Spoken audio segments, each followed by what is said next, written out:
Welcome to the Kindle Chronicles. Today is January 10th, 2020.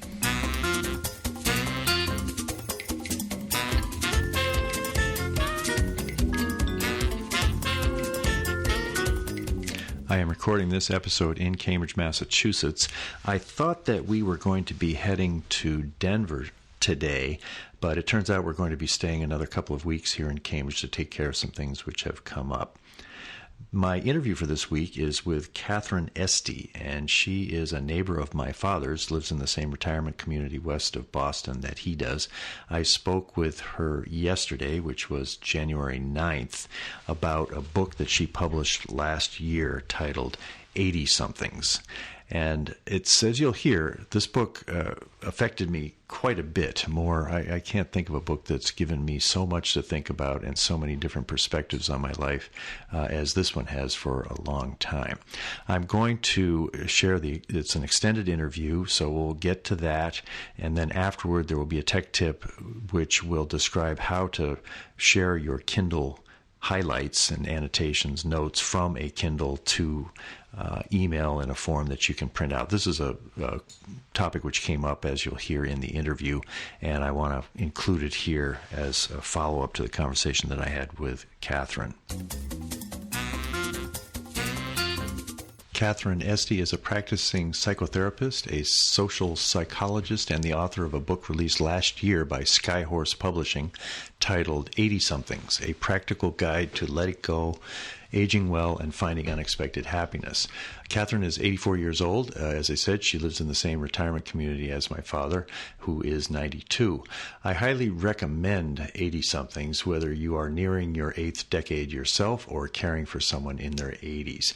I can tell by how much a book has affected me by the number of people that I talk to about it in person. And so far, Katharine's book has demonstrated an above-average impact on me by that measure. So I hope that you will enjoy it, and then afterward we'll share a tech tip about how to highlight passages in your Kindle and make them very available if, for example, you might be in a book group. I began my conversation with Katharine in her apartment, and she's a spry, sparkling woman and kind of gray hazel eyes. We sat at a table in her apartment looking out on a very pretty rural scene, and on the wall behind her there were African ceremonial masks, and lots of it's the kind of a room you expect from someone who has had lots of experiences in her life and is still maintaining a high degree of engagement with the world. And with that, I'd like to introduce you to Katharine Esty. When I turned 80, I kind of went into a funk, and that I'm not usually a depressed type person, but I was really down. My husband was failing, and I was like being a caretaker, and I thought, that's terrible, and everything seemed like it was going to be downhill from that point on. And, you know, I had heard that I grew up with the idea that we all lose a few brain cells every day. So I thought by now I'm going to be an empty cylinder. And so there's nothing. It's all going to be worse. And someday, you know, that's just nothing to look forward to. Yeah, and you say in the book that you thought maybe there would be a book to help you, a book about 80-somethings. Yeah, well, I realized I should do something, and I began to read a little bit, and then I kind of, as I read, I got seeing that nobody had written anything, and I thought, well, somebody must have some answers. And I thought, well, you know, I'm not going to get it from the books because nobody talks about 80-somethings. They talk about 65 to 105, and they lump everyone together, and it really nobody has teased it apart. So I thought, okay, if I'm going to kind of find out about being 80, I'm going to have to do research myself. And I kind of think it started talking to people right here where I live, and then branched out. And the more I talked, the more I interviewed, the better my mood. and you solved the problem of I thought, oh, this is a book, and then I got really committed to it. And so did you start the conversations before you even had the idea of writing a book about it? No, well, I did. I started trying to learn about, you know, just and then pretty soon I came on the idea that since I couldn't find anything that was just right, that I should write it myself. And I was in a writing group, but I'd been sort of between any projects. And so when I happened on this, it hit me. I liked it. It was sort of a matter of life and death to me. So I really had a lot of concern and oomph on the subject, yeah. Now, and you ended up talking to 128 people in their 80s, and then also, how many from the next generation, their children? I talked to about 26, I think, daughters mostly, and a few sons. Well, and when you think back to the book is about these conversations and what you learned, but if there was one big surprise or aha that dawned on you gradually or by the time you started writing the book, what was the biggest surprise after having asked such probing and intimate questions, important questions to so many people in their 80s? Well, I had one thing that was just above all others, and that was that so many of the people that I interviewed were very happy. And I started then asking everybody on a scale of 1 to 10, how happy are you? So I got some real data. But I think it started with one of my early interviews. There was this woman, and she was saying, I just love being in my 80s, and I love my life. And she said, I like gardening, and every day I can wake up and think what I'm going to do. But then she went on to tell about her life. She said, my daughter had been murdered, or maybe it was her son, I can't remember. But my husband left me 20 years ago. I have been to the hospital recently because I was passing out. My son is kind of depressed now. And I thought, how can this be? And then what I learned from her was being happy doesn't depend on not having tragedies or setbacks or hard things in your life, that it really is all about attitude. And her attitude, there was lots in her present life that made her day-to-day happy. And she was typical of many, many of the people I've interviewed. They're astoundingly happy, even when, and many of them have made circumstances that she had very bad circumstances in the sense of the things she'd been through. But many people are, in good health and feeling fine and do feel happy. Do you think that of the people that you talked to in their 80s and this wonderful surprise that they're happier than you expected they would be, do you think that they were, if you had asked them that same question on a scale of 1 to 10, how happy you are, and asked them that in their 60s or their 50s, I mean, was this like the happiest part of their life so far for each individual? Well, I think many of them said that they were happier than they had ever been in their life. Now, not everyone. A lot of people that had lost a spouse wouldn't say that this was the happiest time. But day to day, I mean, what I learned about happiness is that it's, I read one of the researchers that I actually did look at was there's one famous article that says that looked at paraplegics and lottery winners, and it turns out you wouldn't expect it this way, but that the lottery winners were not very happy, and the paraplegics as a group.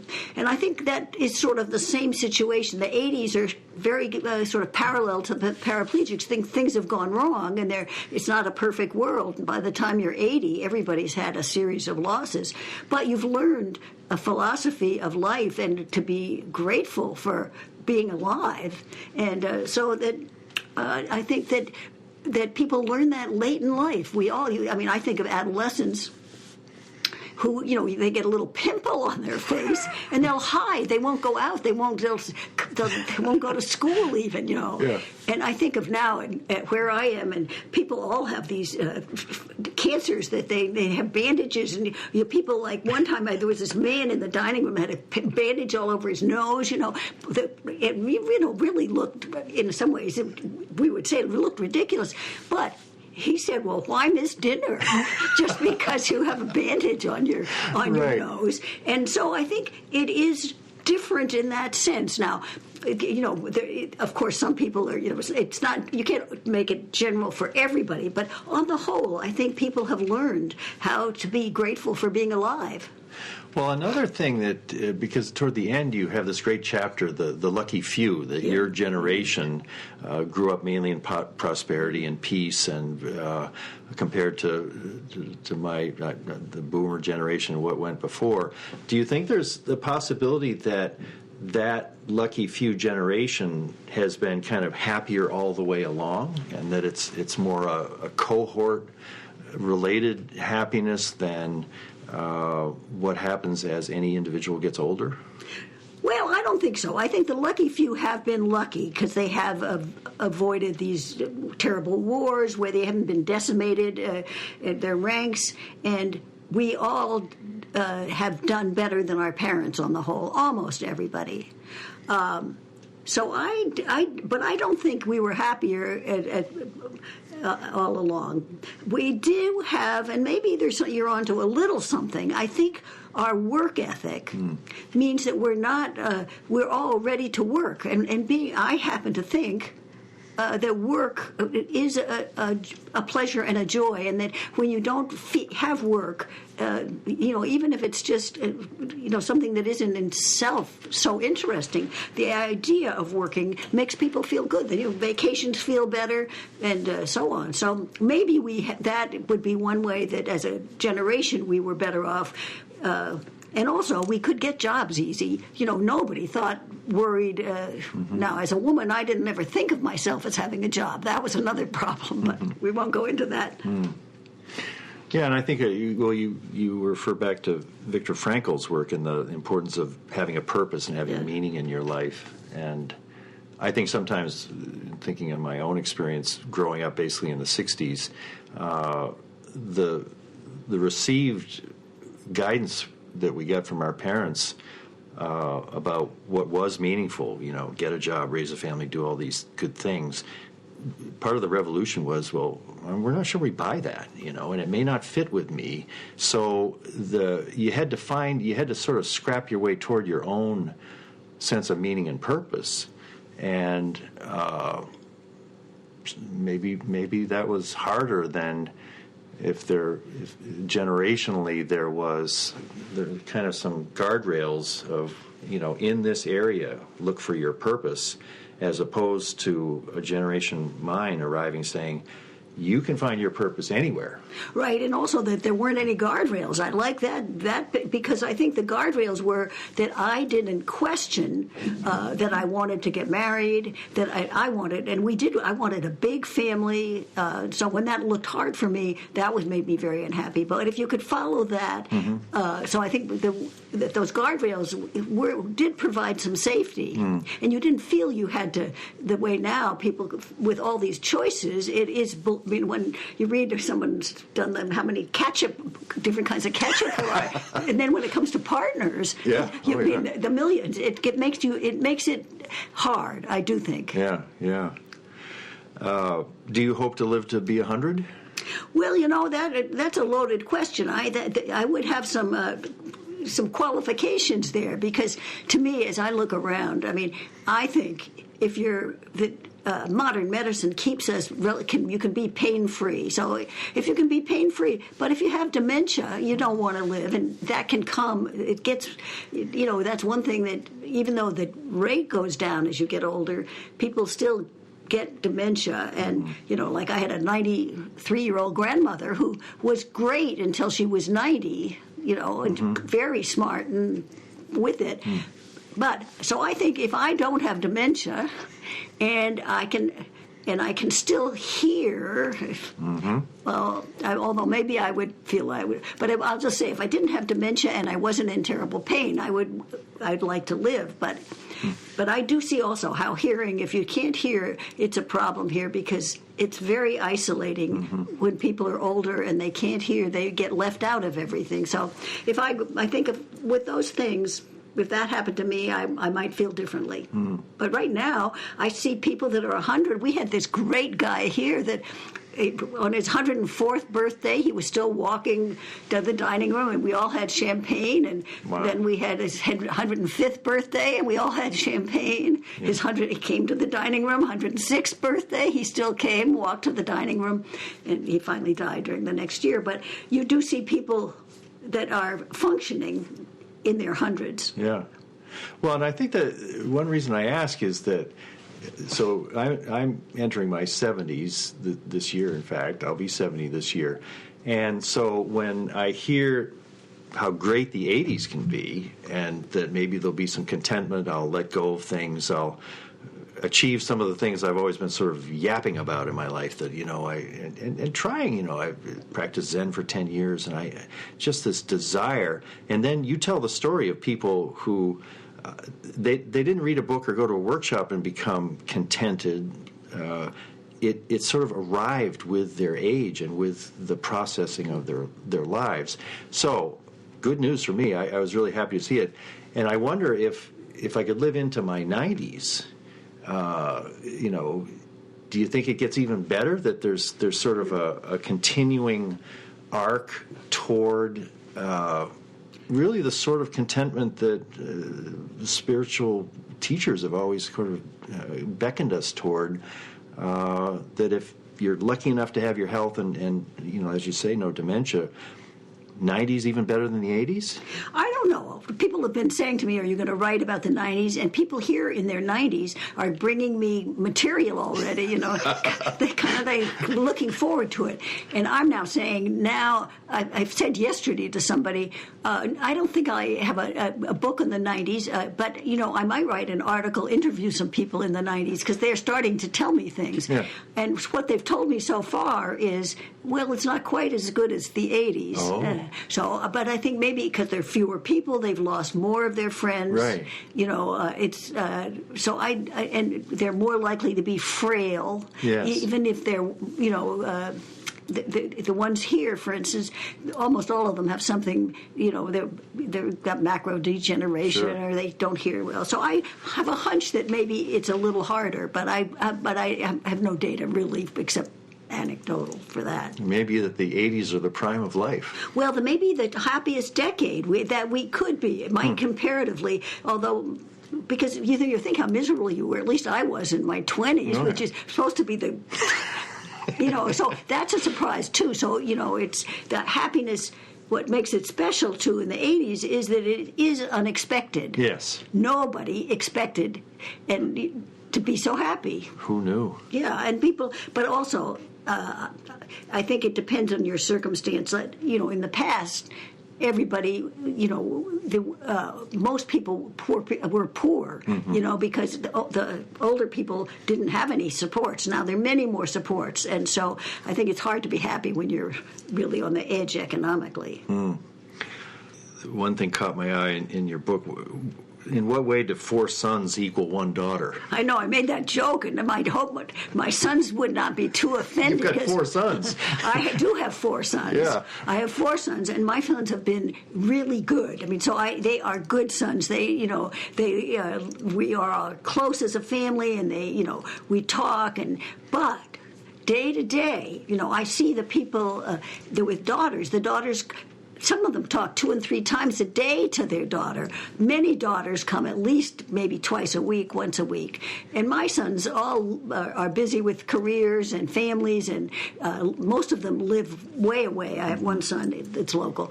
But so when I said that comment, I was thinking about those people that have their daughters for the day-to-day thing, and clearly, my day-to-day life is, I can't rely on them. And when I said that, it was like nobody had called me, or I hadn't called them for like a 10-day period. And so I was thinking, well, and it's sort of funny, but people that have sons all laugh at that because they recognize it. They recognize. I mean, Yeah.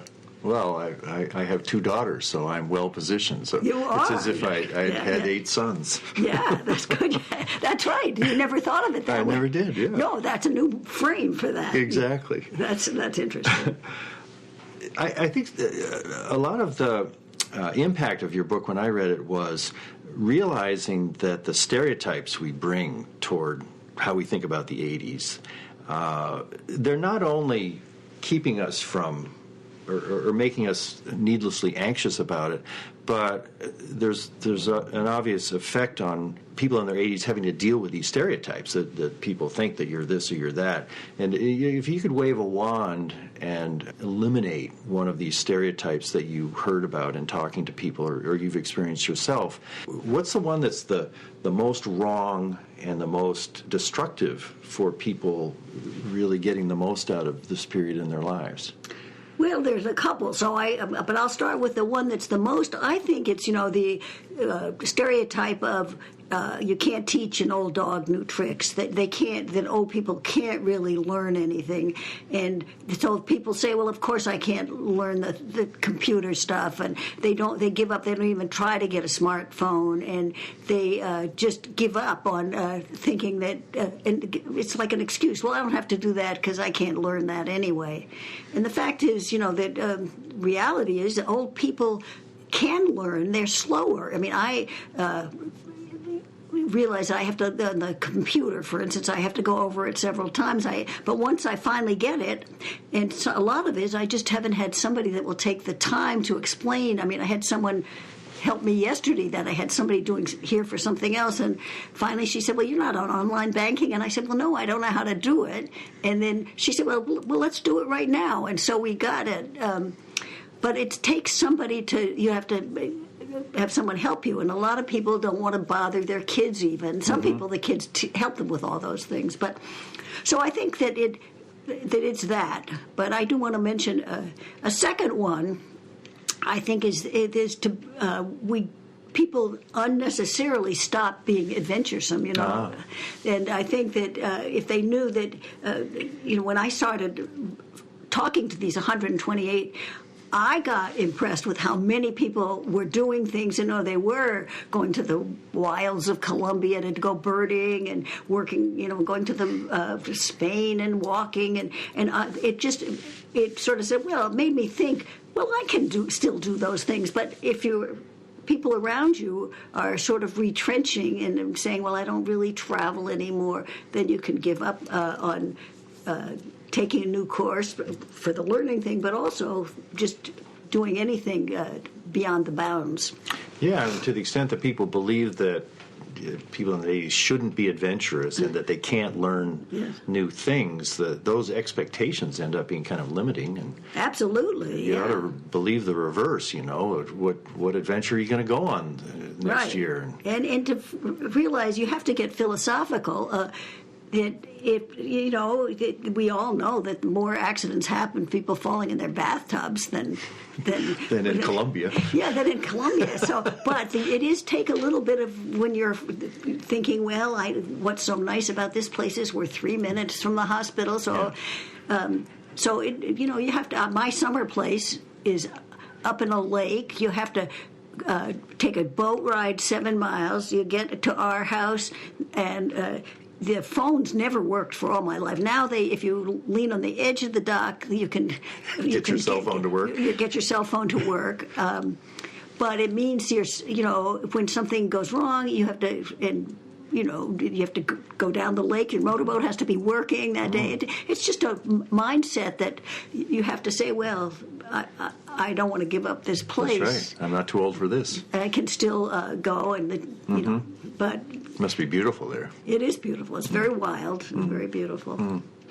A lot of the podcast is about use of Kindles and iPads and things like that. Do you have any sense that as you were interviewing people, what would you guess the number of people you spoke with are reading electronically on Kindles or iPads versus still reading paper books? I would think about between 20 and 30% read Kindles. I see.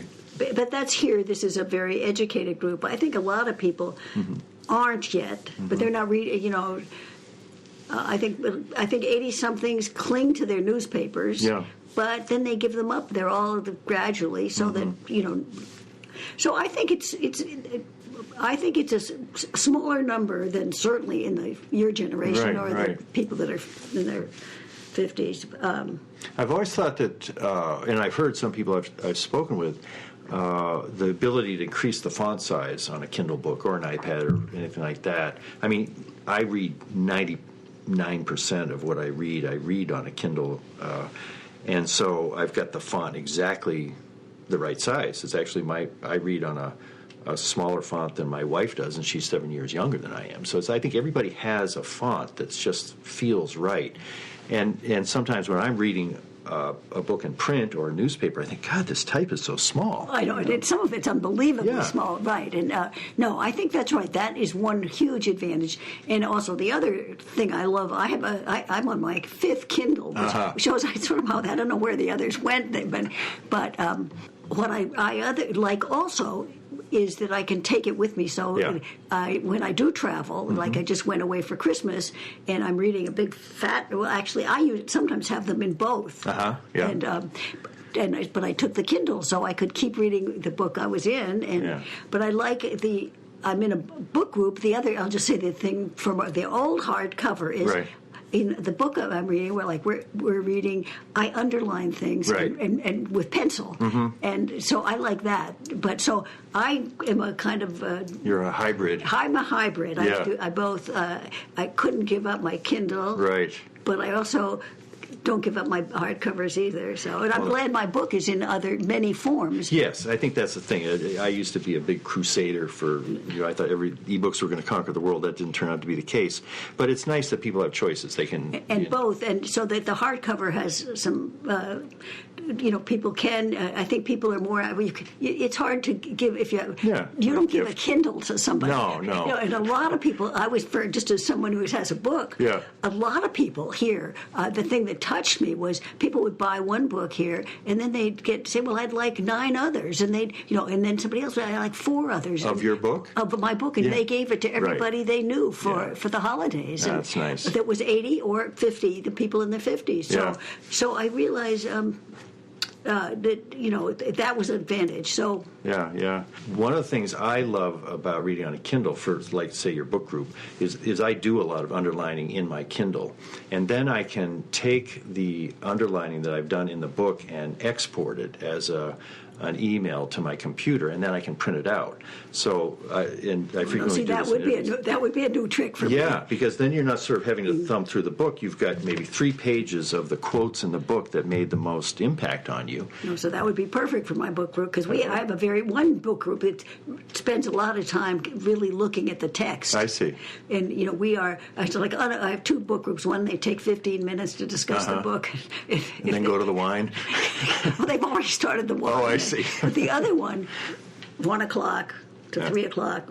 Serious stuff. Serious stuff. So that would work. But yeah. I want to jump in here before this next section and say that of the 5 coping styles that Katharine is going to talk about next, I see my father as being pretty firmly in the realist category and not in the complainer category. I think as the conversation unfolded, you might be reading that I was seeing him as a complainer. Definitely not. And he might be a bit of a stoic, as am I. But that with that caveat, I hope you'll find the following different ways of coping with aging and all of its challenges to be interesting. Well, one other thing you had mentioned in our other conversation was like that there were these different coping styles of people in the 80s and especially around their health. What I learned from my own interviews that people were so different in their coping styles that came when I was thinking of what would be helpful was to think about those 5 styles. And we have a lot of people here and that I interviewed that were deniers and that they are going through their life. There are people, for instance, that they had all these. One guy that I interviewed that had Parkinson's, but he was still using all his power tools on, and his wife was getting very upset, because he was very shaky. And then there's people that they just can't see, and they're driving around with cataracts, and then they just it's dangerous and but that's a large group of people. And then there are the people that are the worriers and just worry all the time and just are so anxious about everything. And then there are the complainers here and these are the people at my place that people start to shun when they come, because they'll tell you about their diarrhea and their headaches and their food and their fingers that are not, they're cold all the time. And so, and it's interesting, in my place here, there's almost a norm that you don't complain like that, but there are complainers. And then there are people that, that are stoics, and that's what I am, really, that people that are kind of stiff upper lip. If I don't feel well, you just keep marching. And then there's the realists. And well, what's the difference between a stoic and a denier? Well, a stoic knows that they feel the pain, and they are aware that they're just, I have a cold, but I just keep, well, what do you do with the cold? You just keep going. Right. And they also don't take care of themselves at all. So, and the deniers do what they want, but it's just foolish. Yeah, they don't believe they have a cold. Yeah, they don't. I'm absolutely not. So the deniers, so it meant that when I was working with people, they'd say, well, how do you treat people differently? The deniers, you kind of have to break through it and just confront them and say, get them to the doctors and so on.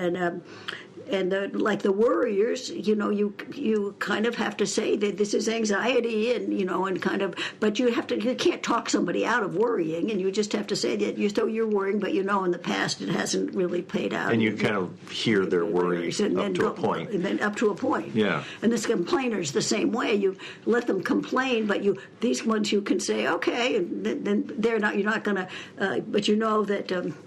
Again, just 5 minutes of you don't have to hear 2 hours of complaining. Right.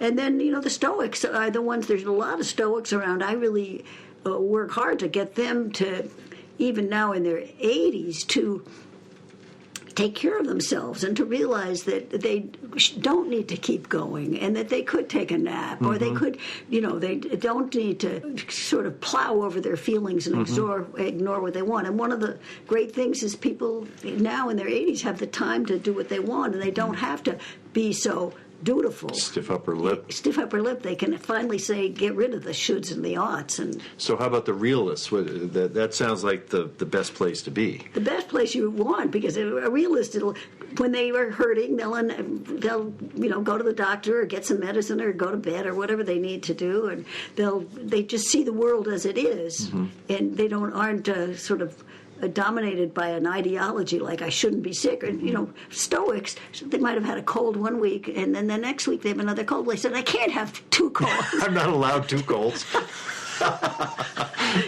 Yeah. So what keeps you from transitioning from being a Stoic to a realist? I think I have transitioned. When I was like in my 50s and 60s, I remember going to work one day and I was sort of felt awful, but my way, I'd said, well, if you just keep going, usually sometimes if I get busy, you do not notice it. But anyway, I got there, everyone in the office said, Katharine, you're green. You got to go home. And I went home, and actually my husband looked at me and said, oh, you look horrible. And we went to the emergency room. I always had this gallbladder. They kept saying, I can't imagine you were still walking around. Right. But I thought, well, I do feel a little bad. Yeah. But that was foolish too. See, I was foolish then. So now I stay home. I actually cancel things. Yeah. And if which is very rare for me. I'm a practicing psychotherapist. I still am working. Yeah. And so now, if I'm sick, I'll cancel. Yeah. Which that's new behavior. Well, because it strikes me that people who have, say, older parents, and if they fall in one of these categories, like say you've got a parent who's a complainer, are you kind of stuck with that, and you just learn how to deal with your parent who's a complainer, or do you have hope that maybe through your book or other ways, psychotherapy, people even in their 80s, if they see the benefit of being even a Stoic could be better than being a denier and so on, yeah. How much hope is there that you can get yourself into a better category on this stuff? I think there's hope, but I think as the adult child, in the grown, which is what you are, then. Just knowing that and so you don't that you can sort of name it and right. say Dad's just being a complainer, and that's, and then you can name it to him, saying, well, Dad, we're kind of kidding. Dad, we're getting a lot of complaints today. Right. Do you have any more? Or you could show up, you walk into the place and you say, so what's going wrong today?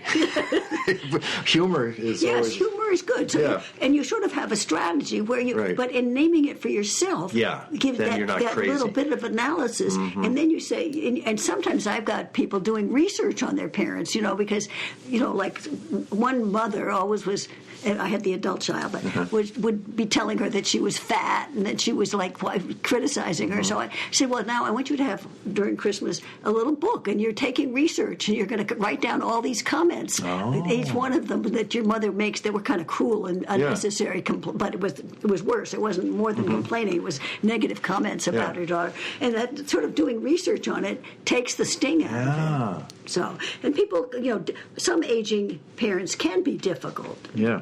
Maybe there's time for me to become a realist before I get to my 80s, and I'll certainly enjoy them better. Well, what do you think you are? Do you think you're a stoic? I think I'm a realist, pretty much. I have some sort of New England tough it out stuff, the stoic stuff, but I don't know. I'm probably giving myself more credit, but I like learning about my condition and trying to adapt to it. So to me, there's some... I see you as a learner, which is, but that's a different category. But that's a good way. That's another coping style. And to being able to get some help and think about it and think about difference. What's going on here? And that's what my book was, hopefully, that people can, get help and change.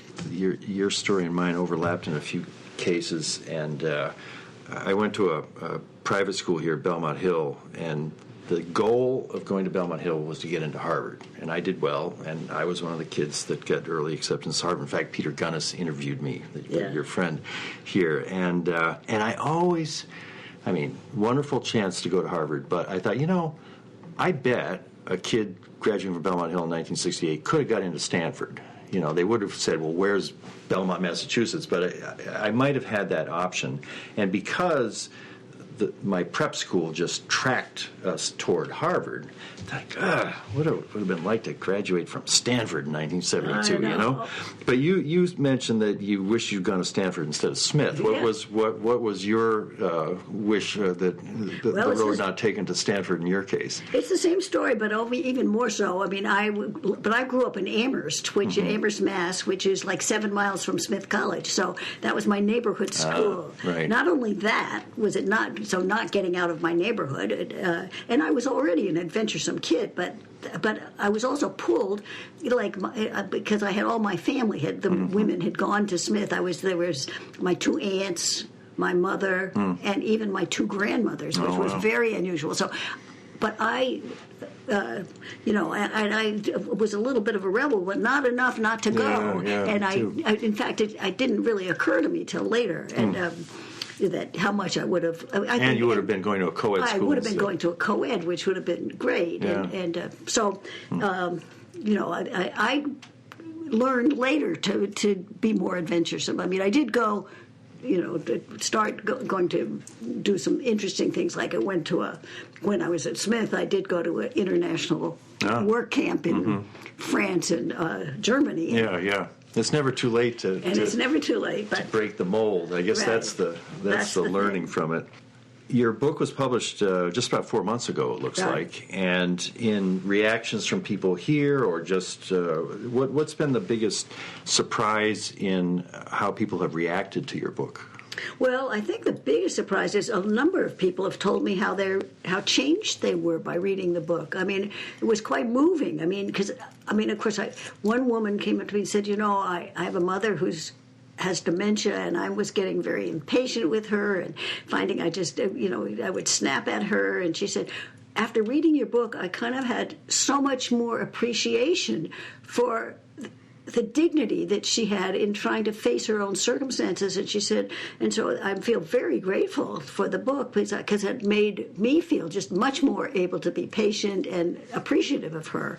And I've had a number of people that use the questions in the book. I have these conversation starters and then these questions. And I have a couple of married couples who said they're reading it chapter by chapter and going through it, and they found that was very useful because there are things we don't talk about. And we all avoid difficult conversations. And so that's been nice to hear. So I think that and the people that weren't changed but just said, "Oh, I love your book." I mean, that's been, you never know, I mean, because my book is a little different than anybody else's, and so it's been very moving to hear that people really like it. And the other thing that was interesting, though, I have had 2 or 3 people tell me, they said, "I loved your book, but there was one chapter I skipped. I didn't read the one on approaching death." So there I see that people are kind of, that for some people that's hard. And you say in that chapter it's something that we avoid thinking about. And they avoid it so much that they never get to the chapter. They prove the point. They prove the point. So I think it's true that even being 80, a lot of people have said, it makes me feel so much better about aging, that because you've given me hope. I had a lot of people saying I was kind of depressed, which kind of mirrored my own experience. And they said, well, now, I've got something to look forward to. And so that's my mission, Len, that I'm really on, is to try to get people to see that it isn't all downhill, and that, we, if you're lucky, there's all kinds of good things to look forward to, and that you can have this vision of really a good life in the 80s, and hopefully that's what I'm now trying to get that message across. In your book, you talk about aging as a journey to a simpler world. So talk about that. Yeah, I think that is one way of looking at it, and I sort of think that we all start getting rid of our stuff as we get older, and that sometimes happens earlier, but gradually as we get into the older age of 80s, we are eliminating some of the things that we realize we can eliminate some of the things. We don't have to do things that if we don't want to see somebody, we can not see them. But, and some people think that the rightful sort of activities of people in their old age is that we shouldn't be working any longer, that this is our time to sit back and let other people do it. We've worked hard, and we can sit back and just be rather than keep doing, that we don't have to. All our life we work so hard striving, and so that the gift of old age, one of the gifts, is that we are beyond that. If we can accept that we don't need to do anymore, and we can accept the help of others and just be. And in my book, there is this wonderful woman, Sister Agnes, who was a nun, and she used to say that she loved to make people laugh, and she went around trying to do good things for all the other sisters there, and she was like a caretaker, and gradually she could let that go. And she said she only had let her stuff go, so she only had this empty bowl, which was sort of symbolic that she didn't need to have a whole lot of stuff. And to me, I can understand that the pleasures of just being and not feeling you have to do anymore. But then I have to look at myself, say realistically, say, Katharine, you're still working. You're working on this book. This is not so easy for you. And so while I feel that allure, I do say to myself, well, not quite yet, not yet. How will you know when yet comes, when it is the right time? Well, I'm trying to do things now. I do, I've now, for instance, I think that one of the secrets of aging well is to let go of all those do's and oughts and duties and so on. And I, for instance, I am incorporating, I work much less. My psychotherapy practice is much smaller. But I say, I love it so much. And I do. And I also, that's one of the stereotypes that I see now. I change now, but I may not have to give up my practice.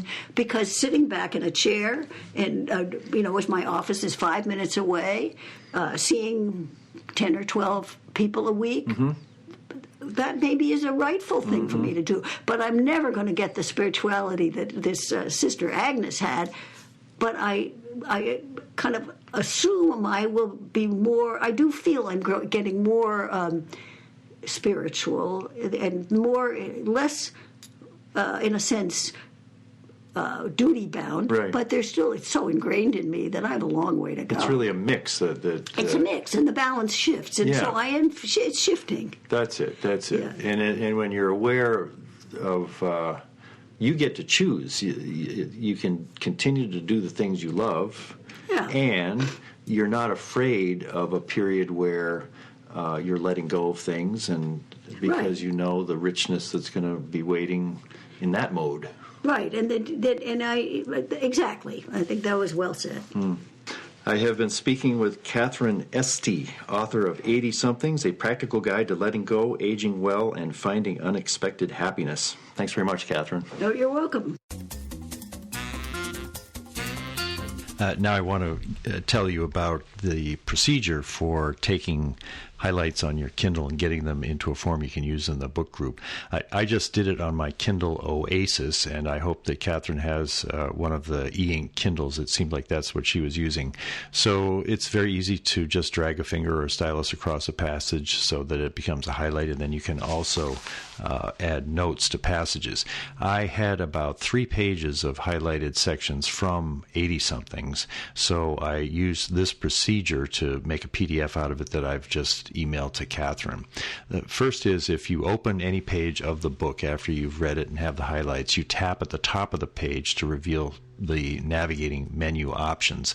You tap on Go To, and then there will be a tab that says Notes. And when you tap on that, you'll see your notes, and at the bottom of the page you'll see an option to export notes. You simply tap on that, and there's a message saying that the notes are going to be sent to the email address on your Amazon account. So you tap on Send, and it just now, it took about a minute for the notes that I sent to arrive in the inbox of my Gmail account. At that point, I opened the email, which had in the From field Amazon Kindle, and then there was actually a CSV file, which I could have opened up to see my notes in spreadsheet format, but I chose the PDF format, which is the more common one, double-clicked on the PDF icon that was in this email, and then I was able to print it, and then I was also able to drag it over so I could email it to Katharine.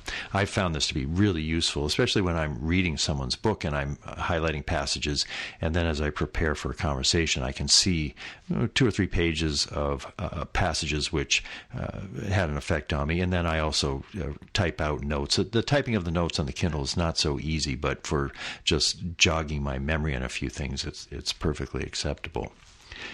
I want to close with a coda to this episode. Something happened in this interview which has not happened in the previous 596 interviews that I've done for the Kindle Chronicles, and that is that my guest gave me a corrected or a suggestion for a corrected way to ask her a question. And I thought I had made quite a eloquent question out of, a genuine curiosity that I had about the passage about Sister Agnes Rose and what that led to. So I had that question, and then she had this to say.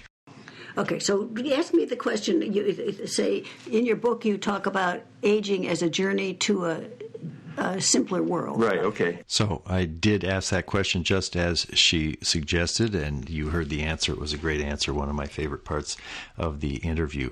I share this because, A, it is unusual, and B, I think that it's a nice example of this 84-year-old woman's confidence in an interview. I'm sure, she's done other interviews, but she did it so nicely, graciously. I didn't feel put down at all. And she was concerned about having the tee-up question asked in a way that would really enable her to answer it fully.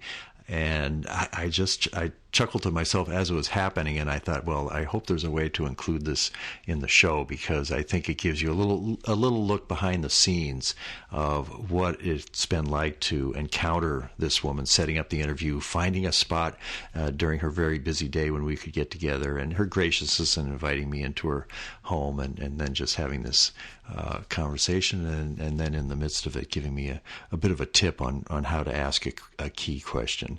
I have you probably noticed I've become quite a fan of Katharine Esty, and I look forward to getting to know her more in situations that don't have a microphone between us. If you have been following my morning journal flash briefing on Alexa, you heard a couple of mornings this week when I was preparing for my conversation with Katharine and then thinking about it afterward. The way to hear these approximately 4-minute posts that I do each morning is to go to any of your Alexa devices and say, Alexa, enable morning journal. And then if you say, Alexa, what's new each morning, you will hear what I've posted, usually at about 6:30 in the morning Eastern time. You may have other news sources doing flash briefings, BBC, NPR, etc.